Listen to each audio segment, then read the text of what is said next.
Hi hello welcome back to my YouTube channel. I am Shilpa, final year MBBS student. ഈ ഒരു video എന്ന് പറയുന്നത് second year related ആയിട്ട് വീഡിയോയുടെ പാർട്ട് 2 ആണ്. അപ്പൊ നമ്മൾ ഈ വീഡിയോയിൽ മെയിൻ ആയിട്ട് ഡിസ്കസ് ചെയ്യാൻ വേണ്ടി പോകുന്നത് സെക്കൻഡ് ഇയറിലെ ക്ലിനിക്സ് റിലേറ്റഡ് ആയിട്ടുള്ള കാര്യങ്ങളും മാരോ സബ്സ്ക്രിപ്ഷനെ പറ്റിയുള്ളതും പിന്നെ മെയിൻ ആയിട്ടുള്ള കുറച്ച് ഇമ്പോർട്ടന്റ് പോയിന്റ്സും കാര്യങ്ങളൊക്കെ ആയിരിക്കും ഈ വീഡിയോയിൽ പറയുന്നത്. അപ്പൊ നമുക്ക് നേരെ വീഡിയോയിലേക്ക് പോകാം. അപ്പൊ നമുക്ക് ക്ലിനിക്സിനെ പറ്റി പറയാം. ഇപ്പൊ എന്റെ ഒരു കോളേജിലെ ഒരു എക്സ്പീരിയൻസ് വെച്ചിട്ടായിരിക്കും ഞാനിത് പറയുന്നത്. ചിലപ്പോൾ എല്ലാ കോളേജിലും ഇങ്ങനെ തന്നെ ആയിരിക്കണമെന്നില്ല.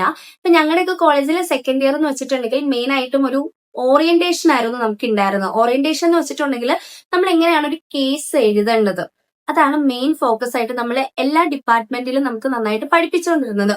കാരണം ഓരോ ഡിപ്പാർട്ട്മെന്റിൽ അതിൽ മെഡിസിൻ കേസ് എടുക്കുന്ന പോലെ ആയിരിക്കത്തില്ല സർജറിയിൽ എടുക്കേണ്ടത്, സർജറിയിൽ എടുക്കുന്ന പോലെ ആയിരിക്കത്തില്ല OB-ജിൽ എടുക്കേണ്ടത്, അവിടെ എടുക്കുന്ന പോലെ ആയിരിക്കത്തില്ല നമ്മൾ പീഡിയാട്രിക്സ്. അപ്പൊ ഓരോ ഡിപ്പാർട്ട്മെന്റിലും ഓരോ പേഷ്യന്റിന്റെ ഹിസ്റ്ററി എടുത്ത് ഒരു കേസ് ഷീറ്റ് ഉണ്ടാക്കുന്നതെന്ന് വെച്ചിട്ടുണ്ടെങ്കിൽ ഡിഫറെന്റ് ആയിരിക്കും. അപ്പൊ അതെങ്ങനെയാണ് നമ്മൾ എടുക്കേണ്ടത്, അതാണ് മെയിൻ ആയിട്ടും നമ്മളൊരു സെക്കൻഡ് ഇയറിലെ ക്ലിനിക്സിൽ നമ്മൾ ഓറിയന്റേഷൻ നമുക്ക് തരുന്നത്.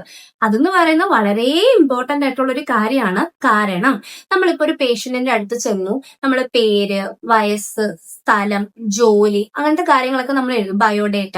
അത് കഴിഞ്ഞിട്ട് പേഷ്യന്റ് എന്ത് കംപ്ലൈന്റ് ആയിട്ടാണ് വന്നിരിക്കുന്നതെന്ന്, അത് കഴിഞ്ഞിട്ട് ഈ കംപ്ലൈന്റ് നമ്മൾ എക്സ്പ്ലെയിൻ ചെയ്യണം. എങ്ങനെയാണ് തുടങ്ങിയത്, എത്ര ദിവസം ഉണ്ടായിരുന്നു, മരുന്ന് കഴിച്ചപ്പോൾ കുറവൊക്കെ ഉണ്ടായോ, അതിന്റെ കൂട്ടത്തിൽ അസോസിയേറ്റഡ് ആയിട്ടുള്ള എന്തെങ്കിലും അസുഖങ്ങൾ ഉണ്ടായിരുന്നോ, കൂടുന്ന സാഹചര്യങ്ങൾ എപ്പോഴാണ്, എന്തൊക്കെ ചെയ്യുമ്പോഴാണ് കുറെ, അങ്ങനെ നമ്മൾ ഡീറ്റെയിൽ ആയിട്ട് ഒരു ഹിസ്റ്ററി എടുക്കണം. ഈ ഹിസ്റ്ററി എടുത്താൽ മാത്രമേ നമുക്കൊരു പ്രോപ്പർ ആയിട്ടുള്ള ഒരു ഡയഗ്നോസിസിലേക്ക് നമുക്ക് എത്താൻ വേണ്ടി പറ്റത്തുള്ളൂ.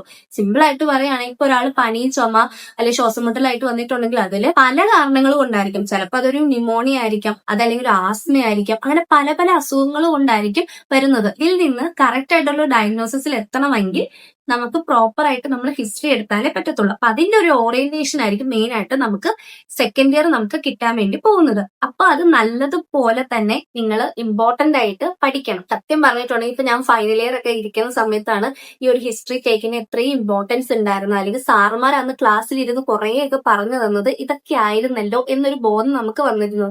സെക്കൻഡ് ഇയർ എന്ന് വെച്ചിട്ടുണ്ടെങ്കിൽ ഇവരെന്താ ഈ പറയുന്നത്, ഒരു പിടി കിട്ടുന്നില്ലല്ലോ, അല്ലെങ്കിൽ ഇതെന്താ ഇങ്ങനെ എന്നൊക്കെ ആയിരിക്കും നമുക്ക് ഭയങ്കര തോന്നിക്കൊണ്ടിരുന്നത്. പക്ഷെ നമുക്ക് ഫൈനൽ ഇയർ എത്തിയപ്പോഴാണ് നമുക്ക് റിയാലിറ്റി എന്നാണ് നമുക്ക് മനസ്സിലാകുന്നത്. അതുകൊണ്ട് നല്ലതുപോലെ തന്നെ നമ്മൾ ഹിസ്റ്ററി എടുക്കാൻ വേണ്ടി, അതായത് ഓരോ ഡിപ്പാർട്ട്മെന്റിലും ഹിസ്റ്ററി എടുക്കുന്ന വേറെ വേറെ രീതിയിലായിരിക്കും. എന്തെങ്കിലും ഒരു വേരിയേഷൻസും എന്തായാലും ഓരോ ഡിപ്പാർട്ട്മെന്റിൽ വരും. അതുകൊണ്ട് തന്നെ അത് നല്ല പ്രോപ്പർ ആയിട്ട് ഒരു ഹിസ്റ്ററി എടുക്കേണ്ട ഫോർമാറ്റ്.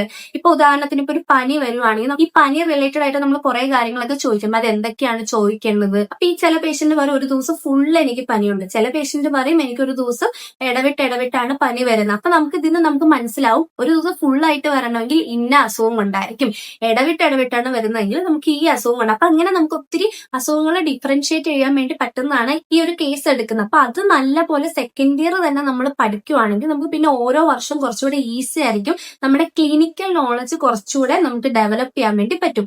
അപ്പം ഈ സെക്കൻഡ് ഇയറിൽ നിങ്ങളുടെ ഈ ഒരു ക്ലിനിക്സ് റിലേറ്റഡ് ആയിട്ടുള്ള ഈ ഒരു ക്ലാസ്സുകളും കാര്യങ്ങളും മാക്സിമം നല്ലപോലെ യൂട്ടിലൈസ് ചെയ്യുക. കാരണം പൊതുവേ എന്ന് പറഞ്ഞാൽ നമുക്ക് ഈ സെക്കൻഡ് ഇയർ ഒക്കെ ആയിരുന്ന സമയത്ത് നമുക്ക് തുടക്കത്തിൽ ഒരു ആവേശം ഉണ്ടാവും. അത് കഴിയുമ്പോഴേക്കും നമുക്ക് നമ്മുടെ സെക്കൻഡ് ഇയർ സബ്ജക്റ്റിൽ തന്നെ നമ്മളങ്ങ് ഇതിലായി പോകും. അതായത് അത് മാത്രം പഠിച്ചാൽ മതി, ഇത് പിന്നെ നോക്കാം, ഫൈനൽ ഇയർ കയറിയിട്ട് നോക്കാം, ആ ഒരു തോട്ട് വരും. പക്ഷെ അങ്ങനെ ചെയ്യരുത്. സെക്കൻഡ് ഇയറിൽ തന്നെ നമ്മൾ പഠിക്കുകയാണെങ്കിൽ കുറച്ചുകൂടി ഈസി ആയിരിക്കും നമുക്ക് മുന്നോട്ട് പോകാൻ വേണ്ടി. പിന്നെ രണ്ടാമെന്ന് വെച്ചിട്ടുണ്ടെങ്കിൽ നമ്മൾ ക്ലിനിക്സിൽ ക്ലാസ് എടുക്കുന്നതെന്ന് വെച്ചിട്ടുണ്ടെങ്കിൽ നമ്മുടെ OP-യില് മെയിൻ ആയിട്ട് വരുന്ന അസുഖങ്ങളെ പറ്റിയിട്ട് റിലേറ്റ് ചെയ്തിട്ടായിരിക്കും നമുക്ക് ക്ലാസ് എടുക്കുന്നത്. ഉദാഹരണത്തിന് ഇപ്പൊ OB-ജിലൊക്കെ ആയിരുന്ന സമയത്ത് പറയായിരുന്നു കുറെ ഫീമെയിൽസ് ഹെവി ബ്ലീഡിങ് ആയിട്ട് വരാറുണ്ട്. അപ്പൊ ഈ ഹെവി ബ്ലീഡിങ് വന്നു കഴിയുമ്പോൾ ഈ ഒരു അസുഖം വന്നിട്ടുണ്ട്, നിങ്ങൾക്ക് എങ്ങനെയാണ് അത് ഡിഫറൻഷിയേറ്റ് ചെയ്യുന്നത്, ഈ അസുഖമാണോ അതാണോ എന്നൊക്കെ പറഞ്ഞ് നല്ല ഡിഫറൻഷിയേറ്റ് ചെയ്യേണ്ടതെന്നൊക്കെ നമുക്ക് അത് പറഞ്ഞു തരും. പിന്നെ ക്ലിനിക്സിൽ എന്ന് പറയുമ്പോൾ കുറെ സെമിനാർ എടുക്കാനുണ്ടായിരിക്കും, കേസ് പ്രസന്റേഷൻ ഉണ്ടായിരിക്കും, അങ്ങനത്തെ കുറെ കാര്യങ്ങളായിരിക്കും ക്ലിനിക്സിൽ വരുന്ന അടുത്ത കുറച്ച് പാർട്ട് എന്ന് പറയുന്നത്. അപ്പൊ ഈ സെമിനാർ എന്ന് വെച്ചിട്ടുണ്ടെങ്കിൽ നമുക്ക് ഏതെങ്കിലും നമ്മൾ റോൾ നമ്പർ വൈസ് ആണെങ്കിൽ ഏതെങ്കിലും ഒരാൾ വന്ന് പ്രസന്റ് ചെയ്യും. അതൊരു കോമൺ ആയിട്ടുള്ള ഒരു കണ്ടീഷൻ ഒക്കെ ആയിരിക്കും.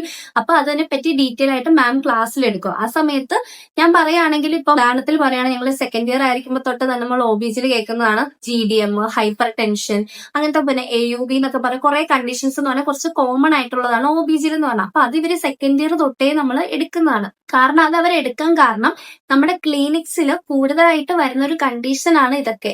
നമ്മുടെ സൊസൈറ്റിയിൽ കുറച്ച് കോമൺ ആയിട്ടുള്ള ഒരു കണ്ടീഷൻ. അപ്പൊ അതിനെ പറ്റിയുള്ള ഒരു ബേസിക് നോളജ് ഞാൻ പറയുവാണെങ്കിൽ ഫുൾ ഇരുന്ന് ഇപ്പൊ നമ്മൾ GDM പഠിപ്പിക്കുകയാണ്, എല്ലാം പോയി ഇന്ന് തന്നെ ഞാൻ പോയി അതിന്റെ ഡെഫിനിഷൻ, ക്ലിനിക്കൽ ഫീച്ചേഴ്സ്, അതിന്റെ സ്ക്രീനിങ് ഒക്കെ ഞാൻ ഇന്ന് തന്നെ പഠിച്ച് സെക്കൻഡ് ഇയർ സെറ്റ് ആക്കുക, അങ്ങനെ വേണ്ട. പക്ഷെ ഒരു ബേസിക് ആയിട്ടുള്ള ഒരു മിനിമം നോളജ് നിങ്ങൾ അതിൽ നിന്ന് കുറച്ചെങ്കിലും എടുക്കുക. ഇതെന്താണ് ഒരു സംഭവം, അല്ലെങ്കിൽ ഇതിന്റെ ഈ ഒരു കണ്ടീഷൻ നമുക്ക് നമ്മുടെ ഇതിൽ ഇത്ര സിഗ്നിഫിക്കന്റ് ആണ്. ഈ ഒരു പ്രഗ്നൻസിയിൽ ഒരു GDM വന്ന അതിന്റെ കോംപ്ലിക്കേഷൻസും, അല്ലെങ്കിൽ അതെങ്ങനെ നമുക്ക് നേരത്തെ മനസ്സിലാക്കാം, അങ്ങനത്തെ കുറച്ച് കാര്യങ്ങളെ പറ്റി ഒരു ബേസിക് നോളജ് ഒക്കെ നമ്മൾ ക്ലിനിക്സിൽ തന്നെ നമ്മൾ എടുക്കുക. കാരണം അതിനെ പറ്റിയൊക്കെ ആയിരിക്കും ഇപ്പോൾ OBGയിലൊക്കെ ആണെങ്കിൽ മെയിൻ ആയിട്ട് എപ്പോഴും കിട്ടുന്ന ഒരു സെമിനാർ ടോപ്പിക്സ് ആണ് GDM, ഹൈപ്പർ ടെൻഷൻ, AUB, അങ്ങനത്തെ കുറച്ച് കാര്യങ്ങൾ, പിന്നെ എന്തെങ്കിലും കാർസിനോമ കാര്യങ്ങൾ. അപ്പൊ ഇതിനെപ്പറ്റി ഇതൊക്കെ കോമൺ കണ്ടീഷൻ ആയതുകൊണ്ടാണ് ഇവർ അതിനെപ്പറ്റി ക്ലാസ് എടുക്കുന്നത്. അപ്പൊ ഒരാൾ സെമിനാർ പ്രസന്റ് ചെയ്തതിനു ശേഷം ഇപ്പൊ മാംസ് ഒക്കെ ആണെങ്കിൽ അത് എക്സ്പ്ലെയിൻ ചെയ്യും. ഈ എക്സ്പ്ലെയിൻ ചെയ്യുന്ന സമയത്ത് ബേസിക് ആയിട്ടുള്ള ഒരു നോളജ് കുറച്ചെങ്കിലും നമ്മൾ എടുക്കുക. തേർഡ് ഇയർ ആകുമ്പോൾ ഇവർ ഇതൊക്കെ തന്നെ പഠിപ്പിക്കും സ്റ്റിൽ. അപ്പൊ നമ്മൾ ഒരു സെക്കൻഡ് ഇയറിൽ നമുക്കൊരു കുറച്ച് നോളജ് ഉണ്ട്, തേർഡ് ഇയർ ആകുമ്പോൾ കുറച്ചുകൂടെ നമുക്കൊരു ഐഡിയ കിട്ടും. അപ്പൊ നമ്മൾ ഫൈനൽ ഇയർ ആകുമ്പോൾ കുറച്ചുകൂടെ നിങ്ങൾക്ക് ഭയങ്കര ഈസി ആയിരിക്കും. പിന്നെ അതിനുശേഷം നമ്മൾ ഒരു പ്രാക്ടീസിന് പോകുന്ന സമയത്ത് നമുക്ക് കുറച്ചുകൂടെ പിന്നെയും ഈസി ആയിരിക്കും. അതുകൊണ്ട് മാക്സിമം നമ്മുടെ ക്ലിനിക്സിൽ അപ്പൊ മെയിൻ സബ്ജക്ട്സ് ഒക്കെ ഉണ്ടല്ലോ, മെഡിസിൻ, സർജറി, പീഡിയാട്രിക്സ്, അതുപോലെ തന്നെ OBG. അപ്പൊ ഈ ഒരു 4 സബ്ജക്റ്റിലെങ്കിലും മെയിൻ ആയിട്ടുള്ള കാര്യങ്ങളൊക്കെ നല്ലപോലെ മനസ്സിലാക്കി കേസ് എടുക്കേണ്ടത് എങ്ങനെയാണ്, ഒരു പേഷ്യന്റിനെ എങ്ങനെയാണ് അപ്രോച്ച് ചെയ്യേണ്ടത്, അതുപോലെ തന്നെ നമ്മുടെ കോമൺ ആയിട്ടുള്ള ക്ലിനിക്സിൽ ഓരോ കണ്ടീഷന് എങ്ങനെയായിരിക്കും നമുക്കൊന്ന് മനസ്സിലാക്കി എടുക്കാൻ വേണ്ടി പറ്റുന്ന അങ്ങനത്തെ കുറച്ച് കാര്യങ്ങളൊക്കെ ഒരു സെക്കൻഡ് ഇയറിൽ കുറച്ചെങ്കിലും പറ്റുന്ന പോലെ നമ്മൾ പഠിക്കാൻ വേണ്ടി നോക്കുക. കാരണം നമ്മൾ ഈ പറയുന്ന പോലെ അത്ര ഈസി ഒന്നും അല്ല. കാരണം നമ്മുടെ സെക്കൻഡ് ഇയറിലെ തിയറി, ഫൈനൽ ഇയറിലെ ഈ സബ്ജക്റ്റ് ഒക്കെ പറഞ്ഞാൽ ഭയങ്കര ബുദ്ധിമുട്ടാണ്. എന്നാലും പറ്റുന്ന പോലെ നിങ്ങൾ നോക്കുക. പിന്നെ സെമിനാറും കേസ് പ്രസന്റേഷൻ ഒക്കെ എടുത്ത് പഠിക്കുക. അങ്ങനെ ചെയ്യുന്ന സമയത്ത് കുറച്ചുകൂടെ നമുക്കൊരു കോൺഫിഡൻസ് ഒക്കെ കിട്ടും. കാരണം ഇപ്പൊ ഞാൻ സെക്കൻഡ് ഇയർ കേസ് എടുക്കുന്ന സമയത്തോ അല്ലെങ്കിൽ സെമിനാർ പ്രസന്റ് ചെയ്യുന്നതിനേക്കാളും വളരെ കോൺഫിഡന്റ് ആണ് ഞാൻ ഇപ്പൊ. എന്ന് വെച്ചാൽ ഒരു പേടി പോയി കിട്ടി. സെക്കൻഡ് ഇയർ എന്ന് വെച്ചാൽ എനിക്ക് ഭയങ്കര പേടിയായിരുന്നു. ക്ലിനിക്സിലൊക്കെയാണ് ഇപ്പൊ നമ്മളൊരു 150 പേരുള്ള ഒരു ബാച്ച് ആണെങ്കിൽ ക്ലിനിക്സിൽ ഒരു 15 പേരൊക്കെ കാണത്തുള്ളൂ. എനിക്ക് അവരുടെ മുന്നിൽ തന്നെ എടുക്കാൻ ഭയങ്കര പേടിയായിരുന്നു. പക്ഷെ ഇപ്പൊ അതൊക്കെ മാറി. അപ്പൊ അതുകൊണ്ട് മാക്സിമം സെമിനാർ ഒക്കെ എടുക്കുക. അപ്പൊ ആ ഒരു പേടിയൊക്കെ മാറി കിട്ടും. അതൊക്കെയാണ് ക്ലിനിക്സിനെ പറ്റി മെയിൻ ആയിട്ട് എനിക്ക് പറയാനുള്ളത്. പിന്നെ അതുപോലെ എന്റെ അടുത്ത് കുറേ പേര് ചോദിക്കുന്നതാണ് നമുക്ക് മാരോ സബ്സ്ക്രിപ്ഷൻ എടുക്കണോ വേണ്ടയോ എന്നൊക്കെ ഉള്ളൊരു കാര്യം. അപ്പൊ അതിനെപ്പറ്റി പറയുവാണെങ്കിൽ ഇപ്പൊ നിങ്ങൾ ജസ്റ്റ് ഒരു കാര്യം ചെയ്യുക, നിങ്ങൾ ജസ്റ്റ് സെൽഫായിട്ടൊന്ന് അനലൈസ് ചെയ്യാൻ നോക്കുക. അതായത് ഇപ്പൊ ഞാനൊരു മാരോ വീഡിയോസ് എടുത്തിട്ട് എനിക്ക് ഡെയിലി അല്ലെങ്കിൽ അറ്റ്ലീസ്റ്റ് ഒരു വീക്കിൽ ഒരു 3-4 തവണയെങ്കിലും എനിക്ക് ക്ലാസ്സും കാര്യങ്ങളൊക്കെ കഴിഞ്ഞ് വന്നിട്ട് വീഡിയോസ് ഇരുന്ന് കണ്ട് പഠിക്കാനുള്ള ഒരു മോട്ടിവേഷൻ നിങ്ങൾക്ക് ഉണ്ടോന്ന്. അതായത് ചില കുട്ടികൾ ഇപ്പൊ കണ്ടുവരുന്നെന്ന് വെച്ചാൽ ഇത്രയും കഷ്ടപ്പെട്ട് പൈസയൊക്കെ മുടക്കി സബ്സ്ക്രിപ്ഷൻ ഒക്കെ എടുക്കും, പക്ഷെ വീഡിയോസ് ഒന്നും ഇരുന്ന് കാണാറില്ല. ഇപ്പൊ ഞാനിപ്പോ എന്റെ കാര്യം പറയുവാണെങ്കിൽ ഇപ്പൊ ഞാൻ തേർഡ് ഇയർ ആയിരുന്നു ഞാൻ സബ്സ്ക്രിപ്ഷൻ എടുത്തത്. അപ്പൊ തേർഡ് ഇയർ ആണെങ്കിൽ പോലും ഞാൻ അങ്ങനെ ഇരുന്ന് കണ്ടിട്ടൊന്നുമില്ല. എക്സാമിന്റെ ഒരു സമയം ആകുമ്പോഴായിരുന്നു വീഡിയോസ് പിന്നെയും ഞാൻ നോക്കിയിട്ടുണ്ടായിരുന്നത് തേർഡ് ഇയർ സബ്ജക്ട്. ഇപ്പൊ ഫൈനൽ ഇയർ സബ്ജക്ട് ആയിരുന്ന സമയത്ത് അത്യാവശ്യം ഞാൻ നന്നായിട്ട് വീഡിയോസ് ഒക്കെ നോക്കിയിട്ട് തന്നെ പഠിക്കുന്നത്.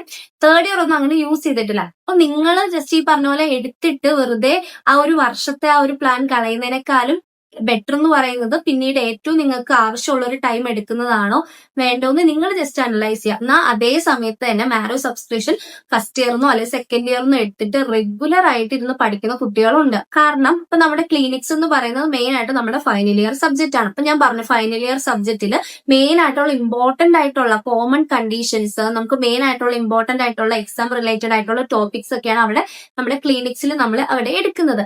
ഇത് എടുത്തു കഴിഞ്ഞ് നമുക്കൊരു കുറച്ച് നോളജ് കിട്ടി. അത് കുറച്ചുകൂടെ ഒന്ന് പക്കയാക്കാൻ വേണ്ടി ഫൈനൽ ഇയർ വീഡിയോസ് കണ്ട്, അതായത് ത്രൂ മാരോ കണ്ട് പഠിക്കുന്ന കുട്ടികളും ഉണ്ട്. അപ്പൊ നിങ്ങൾ എത്രത്തോളം നിങ്ങൾ ഇതിലോട് മോട്ടിവേഷൻ ഉണ്ട് എന്ന് നോക്കിയിട്ട് എടുക്കുന്നതായിരിക്കും നല്ലത്. അപ്പൊ നിങ്ങൾക്ക് അത്യാവശ്യം നല്ല മോട്ടിവേഷൻ ഉണ്ട്, അതായത് സെക്കൻഡ് ഇയർ സബ്ജക്റ്റും ഫൈനൽ ഇയർ സബ്ജക്റ്റിന്റെ ഒരു നോളജ് ഇൻ ബിറ്റ്വീൻ എനിക്ക് വേണം എന്നൊക്കെ നല്ല അത്രയും മോട്ടിവേഷൻ ഉള്ള ആൾക്കാരാണെങ്കിൽ അഫ്കോഴ്സ് നിങ്ങൾക്ക് എടുത്ത് പഠിച്ച നല്ല യൂസ്ഫുൾ ആയിരിക്കും. കാരണം ഞാൻ പറയുകയാണെങ്കിൽ വീഡിയോസ് ഒക്കെ മാരോ വീഡിയോസ് ഒക്കെ നല്ല വീഡിയോസ് ആണ്, നമുക്ക് നന്നായിട്ട് പഠിക്കാൻ വേണ്ടി പറ്റും. കൺസെപ്റ്റും കാര്യങ്ങളൊക്കെ നല്ലപോലെ കിട്ടും.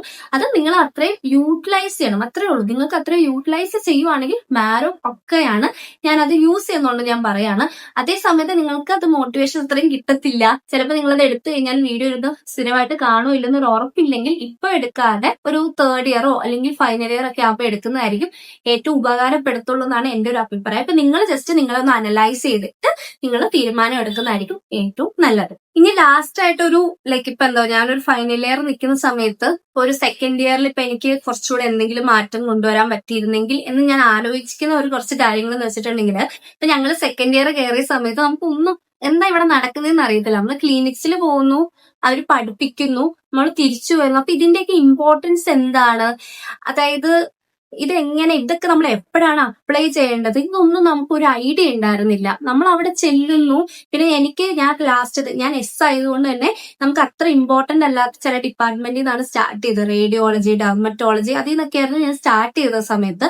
അപ്പം ആ സമയത്ത് നമുക്കിതൊന്നും പിടികിട്ടുന്നില്ല, നമുക്ക് എന്താ ചെയ്യേണ്ടതെന്നൊന്നും അറിയത്തില്ല. പിന്നെ ഒരു തേർഡ് ഇയർ ആയിരുന്ന സമയത്തും ഒരു ഓക്കെ തേർഡ് ഇയർ എന്ന് വെച്ചിട്ടുണ്ടെങ്കിൽ ഒരു എന്താ പറയാ, ഒരു ഫുൾ ഒരു ഹണിമൂൺ പീരീഡ് പോലെയായിരുന്നു. കാരണം നമുക്ക് 2 സബ്ജക്റ്റേ ഉള്ളൂ. അതുകൊണ്ട് ഈ പറഞ്ഞതുപോലെ തന്നെ ഭയങ്കര കൂളായിട്ട് നടക്കുക. അതായത് നമുക്ക് സബ്ജക്റ്റിന്റെ ഒരു പ്രഷർ നമുക്ക് ഉണ്ടായിരുന്നില്ല. 2 സബ്ജക്റ്റ് അല്ലേ ഉള്ളൂ, ആ ഒരു ഇതിൽ നടന്നു. ഫൈനൽ ഇയർ എത്തിയപ്പോഴാണ് ഈ സെക്കൻഡ് ഇയർ നമ്മൾ എന്തായിരുന്നു പഠിപ്പിച്ചത്, അതിന്റെ ഇമ്പോർട്ടൻസ് എന്താണ്, ആ സെക്കൻഡ് ഇയർ നോളജ് അന്നൂടെ കുറച്ചുകൂടെ സ്ട്രോങ് ആക്കിയിരുന്നെങ്കിൽ എന്നുള്ളൊരു ബോധം ഇപ്പോഴാണ് കിട്ടുന്നത്. ഇപ്പൊ ഞങ്ങൾ സർജറി ക്ലാസ് ഇരിക്കുമ്പോ, അല്ലെങ്കിൽ ഒരു സർജറി ഒരു കേസ് നമ്മൾ എസ്ദാസിൽ ഒന്ന് പഠിക്കുന്ന സമയത്ത്, മെഡിസിനിൽ ഒരു വാടിപ്പോയി ഒരു കേസ് എടുക്കണ സമയത്ത്, അതിന്റെ എക്സാമിനേഷൻ വായിക്കുന്ന സമയത്ത് ഇതിന്റെ ഇമ്പോർട്ടൻസ് എന്താണ്, ഇത് എന്തിനാണ് നമ്മൾ അവരങ്ങനെ അന്ന് പഠിപ്പിച്ചെന്നുള്ളൊരു ബോധം കിട്ടിയത്. ഞങ്ങൾക്ക് അന്ന് അങ്ങനെ പറഞ്ഞു തരാനൊന്നും ആരും ഉണ്ടായിരുന്നില്ല. അതുകൊണ്ട് ഈ ഒരു വീഡിയോ കാണുന്ന എന്റെ ജൂനിയേഴ്സ് ആയിട്ടുള്ള എല്ലാവരോടും പറയാനുള്ളത്, മാക്സിമം സെക്കൻഡ് ഇയറിലെ നമ്മൾ പഠിപ്പിക്കുന്ന ഒരു ഓറിയന്റേഷൻ ഉണ്ട്, ബേസിക് ആയിട്ടുള്ള സംഭവങ്ങൾ, കേസ് എടുക്കുന്നത്, അതൊക്കെ മെഡിസിനിലുള്ളവരാണ്, മെഡിസിൻ പോസ്റ്റിംഗ് ഉള്ളവരടുത്ത് പറയാണ് കേസൊക്കെ നമ്മൾ എങ്ങനെയാണ് നന്നായിട്ട് എടുക്കേണ്ടത്, ആ ഒരു ഫോർമാറ്റ് നല്ല വൃത്തിക്ക് പഠിക്കുക. അല്ലെങ്കിൽ ഓരോ അസുഖങ്ങളെ പറ്റി നമ്മൾ എങ്ങനെയാണ് അപ്രോച്ച് ചെയ്യേണ്ടത്, ഒരു റെസ്പിറേറ്ററി സിസ്റ്റത്തിൽ കോമൺ ആയിട്ട് വരുന്ന സിംറ്റംസ് എന്തൊക്കെയാണ്, ഈ ഒരു സിംറ്റംസ് വെച്ചിട്ട് എന്തൊക്കെ അസുഖങ്ങളായിരിക്കും വരാൻ ചാൻസ് ഉള്ളത്, അതുപോലെ തന്നെ ഓരോ സിസ്റ്റത്തിലും സിംറ്റംസ് എന്തൊക്കെയാണ്, ഈ സിംറ്റംസ് ഏതൊരു ഡയഗ്നോസിസിലേക്കാണ് എത്തിക്കുന്നത്. പിന്നെ എക്സാമിനേഷൻ, ജനറൽ എക്സാമിനേഷൻ, നമ്മൾ ഫസ്റ്റ് ഇയർ പഠിക്കുന്ന പാലറേറ്ററസ് ഒക്കെ ഭയങ്കര അന്നത്തോടെ തീർന്നു എന്ന് വിചാരിക്കരുത്. അതിന്നും ഈ ഫൈനൽ ഇയറിൽ ഏറ്റവും ഇമ്പോർട്ടന്റ് ആണ്. അതുപോലെ തന്നെ മറ്റ് സിസ്റ്റം എക്സാമിനേഷൻ, അതൊക്കെ ഭയങ്കര ഇമ്പോർട്ടന്റ് ആണ്. മെഡിസിൻ, അതുപോലെ തന്നെ സർജറിയിലാണ്, എസ്താസിലൊക്കെ കുറെ എക്സാമിനേഷനും കാര്യങ്ങളൊക്കെ പറയുന്നത് കുറെയൊക്കെ ഉണ്ട്. അതിൽ ഞാൻ പറഞ്ഞ പോലെ നമുക്ക് എല്ലാം ഒന്നും പഠിക്കാൻ വേണ്ടി പറ്റത്തില്ല. പക്ഷെ ഒരു ബേസിക് ആയിട്ടുള്ള ഒരു മിനിമം നോളജ്, ഇത് എന്താണ് സംഭവം, ഓരോ സാധനത്തിന്റെ ഇമ്പോർട്ടൻസ് എന്താണെന്നുള്ളതെങ്കിലും നമ്മളൊന്ന് മനസ്സിലാക്കി വെച്ചാൽ ഫൈനൽ ഇയർ ആകുമ്പോൾ നമുക്ക് കുറച്ചുകൂടെ ഈസി ആയിരിക്കും. അതൊക്കെയാണ് എനിക്ക് മെയിൻ ആയിട്ട് സെക്കൻഡ് ഇയറിനെ പറ്റി എനിക്ക് പറയാനുള്ളത്. അപ്പൊ അത്രയേ ഉള്ളൂ ഈ ഒരു വീഡിയോ. അപ്പൊ നിങ്ങൾക്ക് ഈ ഒരു വീഡിയോ കൊണ്ട് യൂസ്ഫുൾ ആയിട്ടുണ്ടെന്നാണ് ഞാൻ വിചാരിക്കുന്നത്. ഇനി എന്തെങ്കിലും കാര്യങ്ങൾ ഉണ്ടെങ്കിൽ കമന്റ് ചെയ്താൽ മതി, അപ്പൊ ഞാൻ അതിന് റിപ്ലൈ തരാം. അത്രയേ ഉള്ളൂ ഈ ഒരു വീഡിയോ. അടുത്തൊരു വീഡിയോയിലേക്ക് കാണാം. ബൈ.